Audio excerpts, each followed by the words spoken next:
보통 경제적인 노후 준비는 미래의 안정성을 위한 필수라고 생각하지만 취미 생활은 경제적인 제한으로 준비하지 못하거나 뒷전인 경우가 많은 것 같습니다. 하지만 경제적인 노후 준비뿐만 아니라 즐겁고 풍요로운 노후 생활을 맞이하기 위해 퇴직 전에 나에게 맞는 취미 활동을 시작하여 정신적인 노후 준비를 하는 것도 중요합니다. 가정과 일에 바쁘게 몰두하던 60대가 자녀들의 독립 이후 그리고 퇴직 이후 갑작스레 느낄 헛헛함과 우울증을 예방하는 데 취미 활동은 더없이 좋은 삶의 활력소가 되기 때문입니다. 많은 연구 결과에서 적극적으로 자신만의 취미 생활을 지속하는 사람들은 우울증, 불안증, 스트레스 등의 정신적 문제를 뿌리치고 정서적 안정감과 긍정적인 삶의 태도를 유지하는 것으로 나타났습니다. 그래서 오늘은 50대 이후 돈은 크게 들지 않고 내 삶의 활력소가 되는 알짜배기 취미 생활 6가지를 소개해 드리겠습니다. 첫 번째, 텃밭 가꾸기. 식물을 직접 키워보신 분이라면 내 손길과 정성으로 키운 텃밭의 뿌듯함과 솔솔한 재미를 아실 텐데요. 연구 결과에 따르면 텃밭 가꾸기는 중장년층의 신체적 건강, 식습관 개선, 정신적 건강, 사회적 상호작용 등 여러 가지의 이점이 있다고 합니다.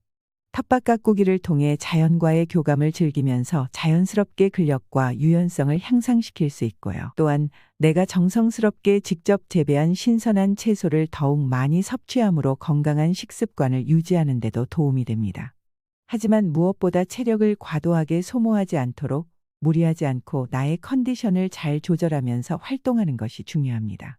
요즘은 시에서 운영하는 주말 농장이나 시민 농장이 많이 보편화되고 있는데요. 체력적인 한계 때문에 나는 힘들어서 못한다 하시는 분들은 주택 옥상이나 아파트 베란다 등 어디라도 한켠의 작은 공간에 나만의 텃밭을 만들어 즐거운 취미 활동해 보시길 추천드립니다. 두 번째, 등산. 등산은 체력과 근력을 강화시키는데 가장 효과적인 운동 중 하나죠. 우리나라 65세 이상 노인 250만 명 정도가 월 1회 이상 등산을 즐기고 있는 것으로 조사되었는데요. 그만큼 등산이 주는 매력에 푹 빠져 계신 분들이 많다는 것을 알 수 있습니다. 중장년층들이 등산을 선호하는 이유는 일상의 스트레스를 풀고 건강한 체력, 아름다운 자연을 감상하기 위해서라고 하네요. 산을 오르내릴 때 몸은 다양한 근육을 사용하게 되는데요. 특히 노년기가 되면 하체 근육이 퇴화되기 쉽기 때문에 하체 운동량이 많은 등산이 균형적인 체형 발달에 많은 도움이 됩니다. 등산은 에어로빅이나 마라톤, 자전거 타기 이상으로 중장년층의 심장과 순환기 건강에 도움을 주는데요. 등산을 하면 심장의 용적이 커지고 탄력성이 증가하여 덕분에 혈관이 깨끗해져 혈압이 떨어지고 콜레스테롤 수치의 개선 효과를 볼 수 있습니다. 때문에 심혈관 질환, 당뇨병, 고혈압 등 성인병 예방과 개선에 도움을 주고 치매를 예방하는 데도 도움을 줍니다. 또한 산림청 보고서에 따르면 사람이 숲에 있을 땐 몸속에서 암세포를 죽이는 NK세포가 꾸준히 활성화되는 것으로 조사되었는데요.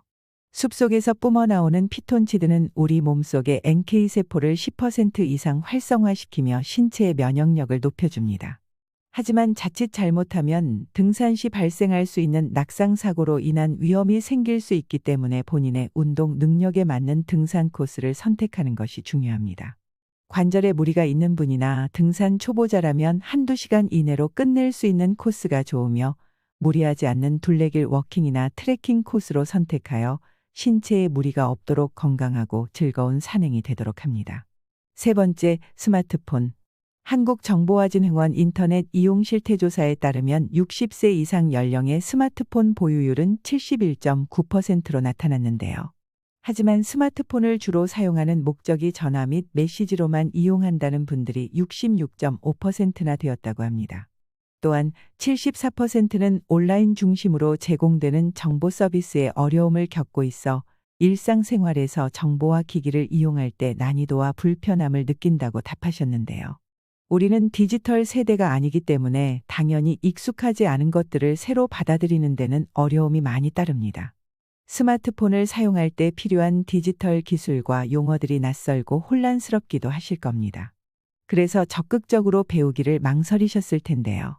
하지만 시간과 노력의 투자를 조금만 하신다면 우리가 누릴 디지털 세계의 편리함과 실용성은 아주 큽니다.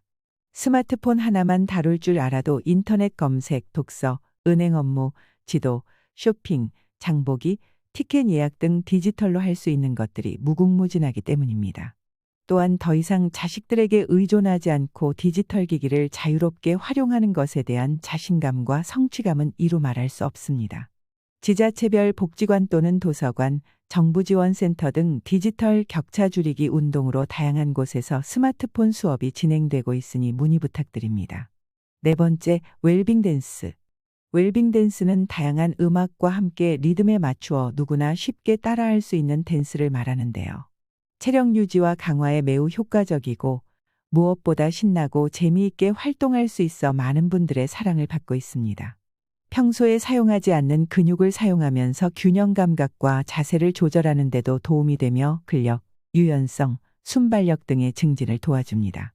멋진 음악에 맞추어 파트너와 함께 춤을 추고 사람들과 소통하고 교류하면서 사회적 고립감이나 외로움 등의 부정적 감정을 떨쳐버리고 활력 넘치는 일상을 보내시게 됩니다.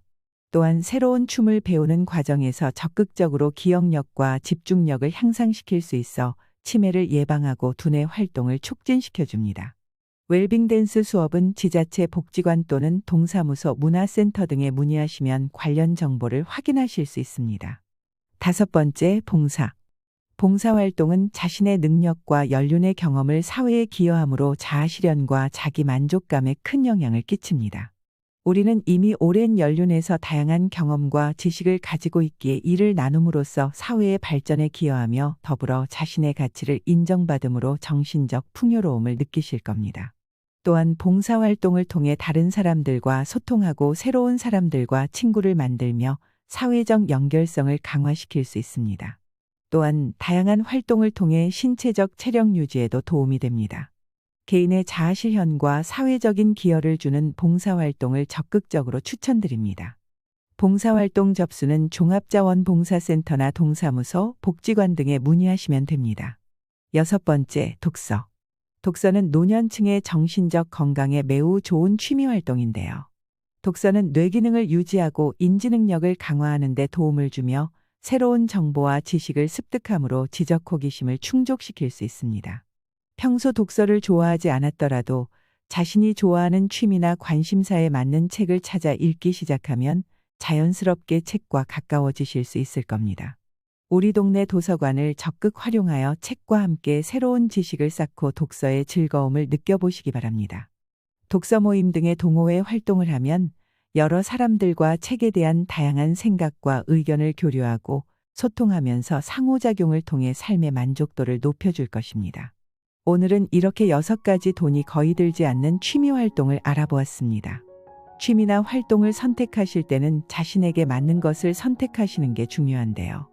개인의 취향, 건강 상태, 관심사 등을 고려하여 여러 가지를 도전해 보시고 자신에게 가장 잘 맞는 것을 선택하시어 이를 지속적으로 실천해 보세요. 건강한 노년을 위해 즐거움과 행복을 추구하는 중년은 더욱 활기차고 풍요로운 삶을 살아가실 수 있을 겁니다. 오늘 영상은 여기까지입니다. 시청 감사드리며 영상이 마음에 드셨다면 좋아요와 구독 버튼 부탁드립니다.